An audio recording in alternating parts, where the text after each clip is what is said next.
Welcome to One Big Boat. We're all in this together. A show focused on people and organizations whose work is making a true difference in people's lives. Today, we welcome Marian Myers, the co-founder and executive director of Gifts That Matter. Families who are facing challenges, they would be okay until there was an unexpected crisis. She and President Carla King are on board to talk about providing small but important gifts to families in need who are going through a crisis situation. That's next on One Big Boat. We're all in this together. So I hear the name Gifts That Matter, and I think what perfect place to go to buy the graduation gift, to buy something for the retiring CEO, but it's not that. No. What is it? Gifts That Matter is a local nonprofit where we like to provide gifts that are meaningful to people. So instead of paying an electric bill that might be overdue or past due rent where the family might be in a long-term bind, it's more of a meaningful gift, like a bicycle for a 15-year-old that wants to get an after-school job, or a car repairs for a mom that needs to get her kids to school and get herself to work, or maybe some college classes for a mom, or a refrigerator, washing machine for a family. Yeah. And it's an interesting way it all started. The timing made you pivot right away, didn't it? It did. So we started in 2019, literally 6 months before the pandemic. And Carl and I and a few other people on our board, we had ideas that we would go in there and give these wonderful gifts to the families. Well, that wasn't going to happen during the pandemic. When we started, it was a group of us who had worked on the North Shore with families for many years, some of us decades. And we worked in different professions, we worked in different capacities, but the one thing that we recognized is that families who are facing challenges, they would be okay until there was an unexpected crisis or there was a need that they had that they couldn't afford. And so that was the beginning, and we realized that if we could help them with just this small thing, it would make a huge difference for them. And as Carla said, it was things like refrigerators and car repairs, but it was also things that you couldn't go anywhere else for.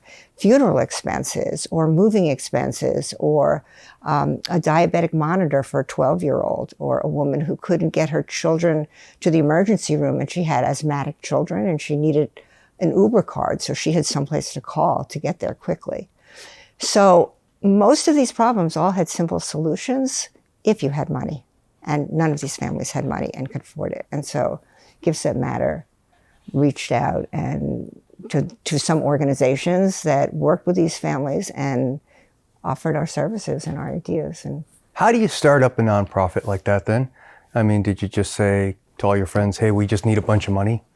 Okay, how does that, because a lot of people have great ideas, and this is a great idea, but then making it a reality, that's sometimes a bridge too far.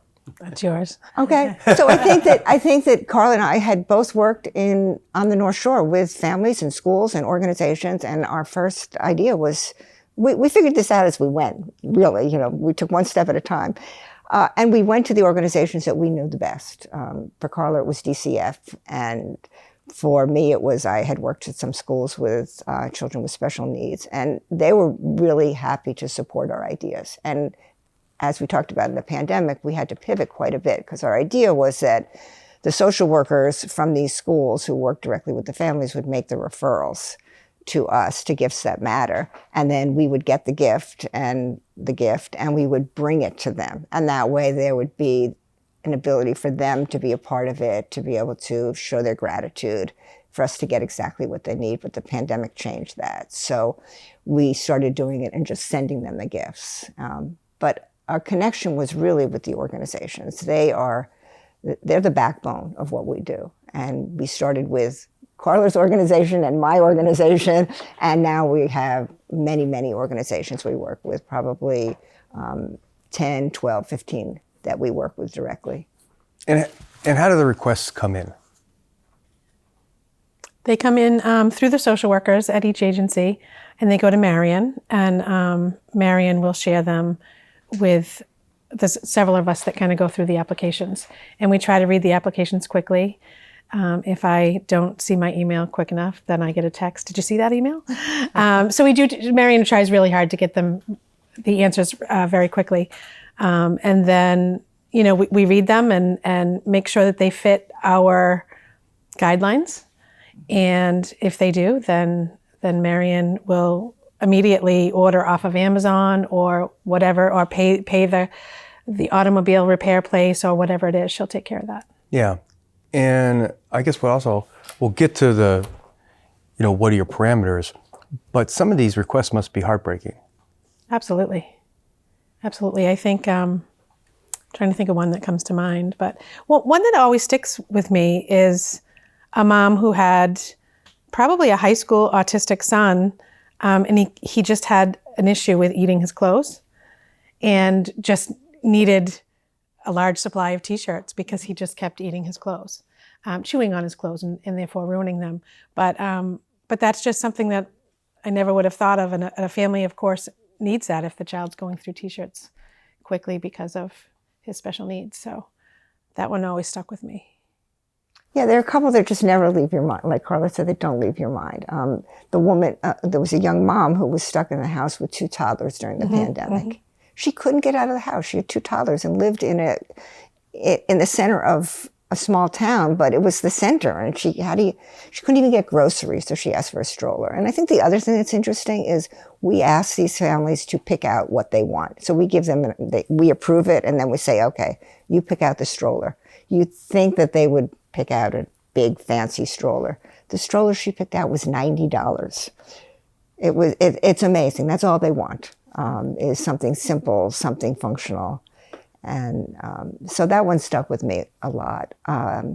There was a young girl who had lost her mother recently, and she was part of a cheerleading team. She was 7 or 8, and the cheerleading team was invited to national cheerleading competition in Florida, and her whole team could go but her. They didn't have any money, and she had lost her mom, and the wonderful organization that she worked with reached out to a number. I think they even reached out to One Can Help, I'm not sure. And we all funded a different piece of getting her to Florida to be a part of this competition. Someone paid the plane fare, somebody paid for her costume. It was just a group effort that felt really collaborative and really wonderful. That's a beautiful story. Yeah. So what are the guidelines then? Where are the parameters that people can request? So our limit is $500, and it's, again, gifts that are meaningful to the family. So again, not an electric bill that's overdue, or we really want it to be meaningful. And we also pride ourselves on the fact that we're an organization where people can come and get things that they can't get anywhere else. Like, I don't know anywhere else that will pay for car repairs. Mm-hmm. I'm trying to think of other things that, moving expenses, funeral expenses, a washer, usually that's not something that another agency would cover. There's some great agencies out there that provide some used furniture. But, when a family, just wants a dining room table so they can sit and eat at night as a family with enough chairs for everyone, to me, that's very meaningful. So, the limit is $500, something that's meaningful, and that the person receiving the gift has a part in that by letting us know in their own words why it's meaningful to them. Yeah. It's almost the things we take for granted, how special they are. Mm-hmm. It must give everybody who works with you guys, internally and externally, perspective in some ways, right? Mm-hmm. Yeah. How do people find you then? Through the organizations, the social workers that they work with directly. The social workers basically do the vetting for us. We know them all well. We've worked with them now for years. And so in the beginning, we had to say, not infrequently, I'm sorry, this isn't the right kind of request, or you can get this mattress somewhere, that there's other places to get it. But we've worked with the social workers now so much and for so long, they know exactly what our criteria are. So and sometimes there's an urgency. Once we had somebody who they had a family that had to move, and they had a child with serious medical challenges, and they had to move his hospital bed quickly. And then so the social worker would just call and say, can you get a mover and pay for us to get this hospital bed moved quickly because they have to be out of the apartment. So that is something that just happens because you have relationships with the social workers. Yeah. And so how do people find you to donate to you and stuff like that? Because obviously, you'd like donations. You'd like, the more that comes in, the more that you can help. So giftsmatter.org is our website. We also have a gala every June. So our gala is coming up on June 12th. We'd love for people to come and see more hands-on about what we do. We talk about the gifts that we provide. And it's a fun night to get together with raffles and whatnot. Coming up. It's definitely growing quickly from the perspective of organizations needing our help. Handling the growing number of requests.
How do you want to see this grow? Or can it grow? Or are you happy with the size now? I mean, but it seems like the need is always going to be there, and it's just going to, seems like it's growing. We have been growing pretty quickly. Very quickly. There's been more and more organizations that have heard about us and come forward. And there's a few more that have inquired as well. So it's definitely growing quickly from the perspective of organizations needing our help. And we do only work with the organizations because, like Marion said, the social workers there can vet the families. They know the families and know the true need. So we have, what do you say, about 10 to 12 organizations that we work with now. We're willing to look at more, but at the same time, we need to consistently raise those funds each year to be able to handle all those requests from the different organizations. You mentioned One Can Help, and people may not know the backstory, but that's a charity we've done work with. Mm-hmm. And they do similar stuff, but in the juvenile court system. Mm-hmm. And they were lucky enough to have Boston University do a study. And it showed that they saved the state between $9 to $11 million because of their intervention to help with small things like that. Can we quantify? Obviously, you're saving taxpayers. You're saving a lot of headaches. But do you know your impact? Our impact is on the families. It's really not on the state. It's not on the schools. It's really on the families. And so last year we helped 100. We gave 100 gifts. Okay, and that was, each year it grows. First year it was 8, and then it was 12, and then it was 20, and last year was 100. So we were pretty happy about that. But that's 100 gifts, so that impacts a whole family. So that's maybe 2, 3, 4 people in a family. That's 400 people. But as we've gotten larger, we've also started to work and do community projects, we call them. So we're working with the organizations to help groups. So one year we gave summer backpacks to children who were working with DCF, and in them was sunscreen and towels and hats and a water bottle to start off the summer. And so, or we did Beverly Bootstraps, which is a wonderful organization up on the North Shore, and they do everything. And we did a food drive for them and got 700 pounds of food that we brought in for them for the holidays. So we are impacting many more people than just the one single gift that we give. A huge impact that I see working for the Department of Children and Families is we have a fast track program for kinship foster families. So when a child comes into foster care, for whatever reason, we always look to family first. The department always looks to family first. And, it might be grandma or an aunt, maybe even a teacher or a next door neighbor. A lot of times they don't have a bed or a dresser for the child. And that's something that we can provide immediately. So instead of the child going into the foster care system, as most know it, they can go to live with family. They're still in foster care with the family, but because of our donation of the bed or the dresser or anything else that might be necessary. We've also provided fire extinguishers because each foster family needs a fire extinguisher and a smoke detector and first aid kit. So we have those on hand because of Gifts That Matter at the department. And it helps ensure that these kids can go with their family right away. And that way those kids in foster care don't need to go to a strange home. They can stay with family that they already know. And just less impact on the child and their trauma if they can stay with family and people that they know. Yeah, since we started this show last year, I think we've worked with 4 or 5. We've had 4 or 5 different organizations that work in foster care. Mm-hmm. It's such a huge issue, and there doesn't seem to be any right or wrong answer. It just seems like it's very community based and stuff. As far as your community, what's your service area? The North, we say the North Shore, but we have helped families that may be a little bit outside of the North Shore because their connection is the office, the DCS office in Salem, okay. Or they've been relocated to Everett, or they've been but primarily we service the North Shore, but we're not limited. We don't stop and say, oh, this person moved to Cambridge, we're not going to help them. If it comes from one of our agencies or one of our schools, because our schools are special needs schools or specialty schools, they will often take students from outside of the North Shore that they have to travel to come to school.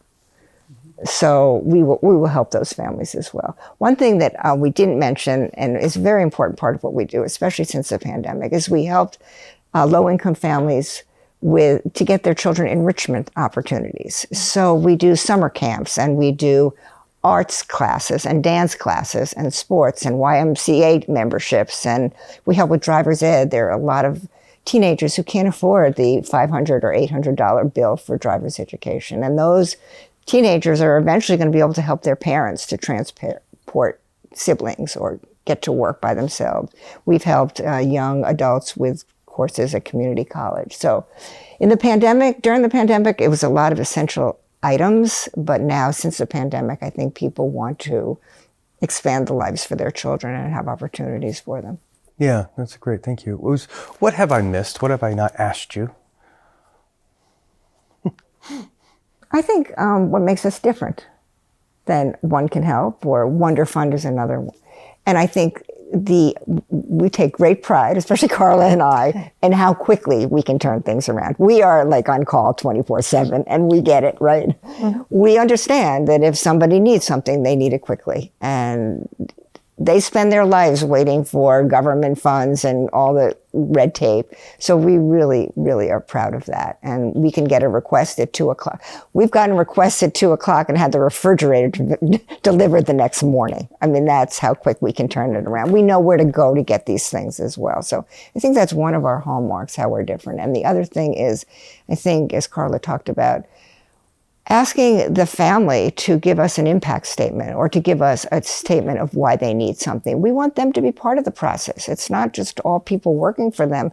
They can make a difference in their own lives. I mean, write something. And often we'll say, the family made me understand why they need it rather than the social worker, and it gives them an opportunity to show their gratitude and to feel good about themselves.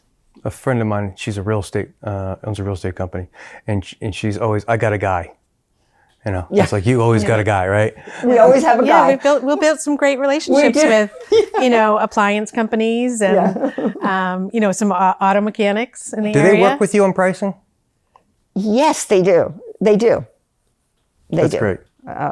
We just had one that was actually the car service, and I gave our maximum $500, and I said, how much more is it? And he said, it's another $150. And I said, this family doesn't really have it. And he said, I'll work with them. Oh, good. So we do. If they know that this family's getting help from a nonprofit, then they, Thank you for coming in. I so appreciate learning more about you guys, because it's a great name, but there's so much more to it. So thank you. Thank you for having us. Thank you for having us. One Big Boat is a production of Last Minute Productions Incorporated. This episode was produced by me, Jay Dobeck. Ethan Gallo was sound engineer. Jim Johnson provided production support. And Ryan Machewski was our show editor. And Joanne Pilata is the production coordinator.